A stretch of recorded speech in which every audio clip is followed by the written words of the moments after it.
चलें सब अपने अपने गिरेबान में झांकते हैं। हम में से वो कितने लोग हैं जिन्होंने अभी तक वही बचपन वाली नमाज याद की हुई है, वही जो आसान सूरतों और आसान दुआओं वाली, वो जो 4 आने की जंतरी में से मिलती थी। ईमान से बताएं, क्या कभी हमने इस बात की फिक्र नहीं की कि हमें उसे अपग्रेड करना चाहिए? अब हम वो मासूम बच्चे नहीं रहे। अब हमने गलतियां कर करके अपने रजिस्टर भर लिए हैं। वो नमाजें ठीक हैं, दुआएं ठीक हैं, लेकिन जैसे हम रोज अपने मोबाइल की एप्लीकेशंस को अपग्रेड करते हैं, अपडेट्स चेक करते हैं, क्या अल्लाह को मनाने का, उसकी खुशनुदी हासिल करने का कोई नया तरीका नहीं सीखना चाहिए?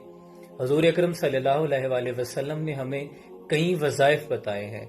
रुकू में रुकू के बाद की जाने वाली अर्जियां पेश करने के तरीके, सजदों में की जाने वाली सरगोशियां और 2 सजदों के दरमियान किए जाने वाले वज़ाइफ। रमजान में इस बात की कोशिश कीजिए।